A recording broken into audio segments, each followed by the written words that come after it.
Ամենայն հայոց կաթողիկոս Գարեգին II-ի հայրապետական տնօրինությամբ Տեր Գևորգ եպիսկոպոս Սարոյանը կարգալույծ է հռչակվել եւ այսուհետ կդասվի աշխարհականների շարքին Արման Սարոյան անունով։ Նախկինում ասացյոտնի թեմի առաջնորդի պաշտոնից ազատված Սարոյանը վիճարկել էր Մայր Աթոռ վերադառնալու որոշումը, դատական հայցով պայմաններ ստեղծելով պետական կառույցների միջամտության համար։ Ըստ Մայր Աթոռի հաղորդագրության, նա կանոնական շեղումներով դրժել է հնազանդության ուխտը եւ խոչընդոտել թեմի բնականոն գործունեությանը։ Սիրելի ժողովուրդ հայոց, Մեծի տան ընկիլիկո կաթողիկոսությունը իր սեփականության իրավունքը պատմական նստավայր Սիսի նկատմամբ վերականգնելու պահանջով պատրաստվում է Թուրքիայի դեմ դատական հայց ներկայացնել Մարդու իրավունքների եվրոպական դատարան։ Այս պահին գործը քննվում է Թուրքիայի Վճռաբեկ դատարանում եւ եթե այնտեղ նույնպես մերժվի, կաթողիկոսությունը կդիմի Միետ։ Հայցը Միետ ուղարկելու որոշումը հաստատվել է մի քանի օր առաջ փաստաբաններ Նորա Բայրակթարյանի, Թենյա Սիմոնյանի եւ Ջեմ Սոֆու Օղլոյի հանդիպան ժամանակ։ Թուրքիայի Հանրապետության դեմ իրավական այս գործընթացը մեկնարկել է դեռևս 2015 թվականին հայոց ցեղասպանության 100-րդ ամյակի օրը։ Պատմական փաստերը վկայում են, որ 1921 թվականի նոյեմբերի 25-ին Սահակ II պատրիարքը թուրք զինվորականների վերջնագրով ստիպված է եղել լքել Կիլիկյան Հայաստանի մայրաքաղաքը։ Անգամ թուրք պատմաբան Թաներ Ակչամը արխիվային փաստաթղթերով հաստատել է, որ ունեցվածքի բռնագրավման եւ արտաքսման հրամանը տվել է Թալիաթ Փաշան։ Տեղահանումից տարիներ անց Սիսի մայր տաճարն ամբողջությամբ ոչնչացվել է, իսկ կաթողիկոսությունը երկար թափառումից հետո 1930 թվականին հաստատվել է Բեյրութի Անտալիաս քաղաքում, որտեղ գործում է մինչ օրս։ Աջակցության ծրագիրը կառաջարկենք դարձնել մշտական նպաստ 2025 թվականի սեպտեմբեր-դեկտեմբեր ամիսներին 1003 ընտանիք զրկվել է ընտանեկան նպաստից աշխատանքի եւ սոցիալական հարցերի նախարար Արսեն Թորոսյանի պաշտոնավարման առաջին ամիսներին, գրել է Ժողովուրդ օրաթերթը։ Թերթի գրավոր հարցմանն ի պատասխան նախարարությունից հայտնել են, որ 2025 թվականի մարտի 17-ից Կոտայքի եւ Սյունիքի մարզերում գործում է ընտանիքի անապահովության գնահատման նոր համակարգ պիլոտային ծրագրի շրջանակում։ Այն իրենից ներկայացնում է մի քանի փոփոխություններ ընտանիքի անապահովության գնահատման համակարգում։ Նախարարության տրամադրած տեղեկություններով նպաստային համակարգում լուրջ փոփոխություն չկա, բայց ներկայացված թվերը ցույց են տալիս հակառակը։ Մի կողմից սոցիալական նպաստ ստացող ընտանիքների թիվը գրեթե չի աճել, ընդամենը 17 ընտանիք, մյուս կողմից ընտանեկան նպաստից դուրս է մնացել 1003 ընտանիք։ Այսինքն այս ընտանիքները չեն տեղափոխվել սոցիալական նպաստի, այլ պարզապես դուրս են մնացել համակարգից։ Հակասությունն այն է, որ եթե մինչև 18 տարեկան անչափահաս ունեցող նպաստից զրկված ընտանիքները սոցիալապես ծանր վիճակում էին, նրանց մի մասը պետք է շարունակեր ստանալ գոնե սոցիալական նպաստ, բայց նշված թվերը ցույց են տալիս, որ դա գրեթե տեղի չի ունեցել։ Սա տեղի է ունենում այն պայմաններում, երբ վիճակագրական կոմիտեի տվյալներով հանրապետությունում աղքատության մակարդակը կազմում է 21.7%, իսկ ծայրահեղ աղքատությունը 0.6%։ Բայց այդտեղ մի բան է երևում, որ ծայրահեղ աղքատությունը 0.6%։ Հայաստանի վարչապետ Նիկոլ Փաշինյանը ամիսներ առաջ ազգային ժողովի ամբիոնից հռետորական հարց էր հնչեցրել. արդյոք կա աղքատություն Հայաստանում, ու պատասխանել, որ դրա հիմնական պատճառը աշխատատեղերի բացակայությունը չէ։ Հայաստանում աղքատություն կա միայն հետևյալ պատճառով. աղքատ չլինելու հմտությունների բացակայության պատճառով։ Ես շատ եմ ուսումնասիրել այս հարցը։ Եվ սա շատ կարևոր, շատ պատասխանատու եւ շատ սուր հայտարարություն է։ Եվ ասում եմ, այո, Հայաստանում աղքատություն կա միայն աղքատ չլինելու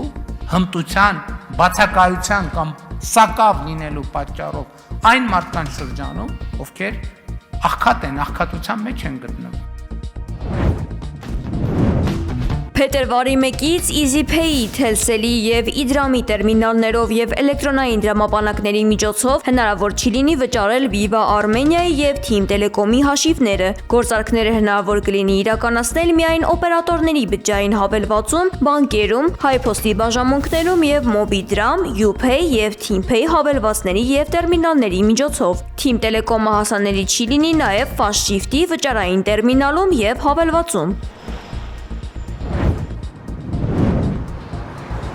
Ռուսաստանը քաղաքացիություն եւ կացության թույլտվություն չի տրամադրի դատվածություն ունեցող միգրանտներին։ Կառավարությունը հաստատել է այս մասին օրինագիծը։ Ըստ դրա, Ռուսաստանի քաղաքացիություն կամ կացության թույլտվություն ստանալու համար դիմելիս միգրանտներից կպահանջվի դատվածության բացակայության մասին տեղեկանք։ Օտարերկրացին պետք է համապատասխան փաստաթուղթ ստանա իր երկրից։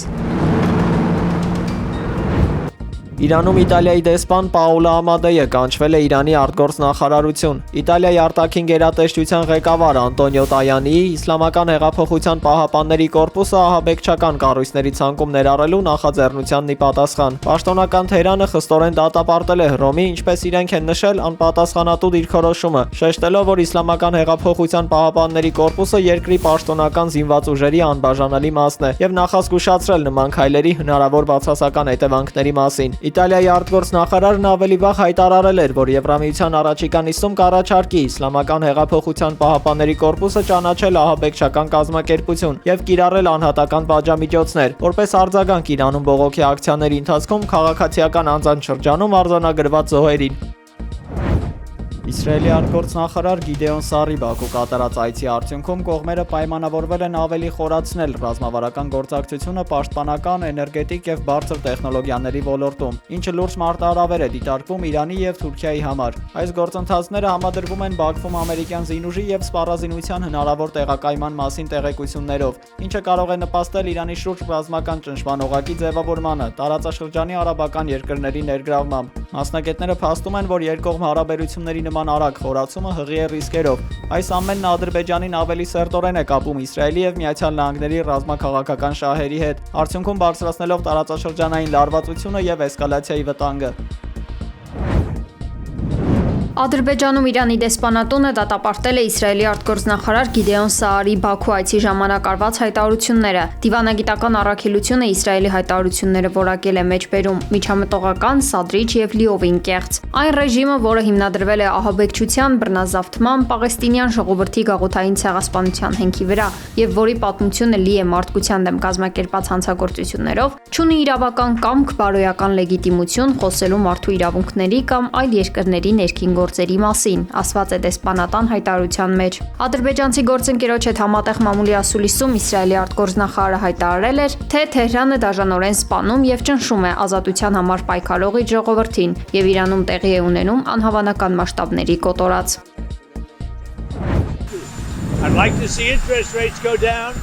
ԱՄՆ նախագահ Դոնալդ Թրամփը հայտնել է, որ դրական զարգացումներ են տեղի ունենում ռուս-ուկրաինական բանակցություններում։ Նրա խոսքով Ուկրաինան, Ռուսաստանը եւ Միացյալ Նահանգները նախորդ շաբաթ կայացած բանակցությունները կշարունակեն Արաբական Միացյալ Էմիրությունների մայրաքաղաքում այս շաբաթ։ Թե Ուկրաինան, թե Ռուսաստանը եւ թե ԱՄՆ-ն կառուցողական էին գնահատել Աբու Դաբիում երկօրյա բանակցությունները, նշել է Թրամփը։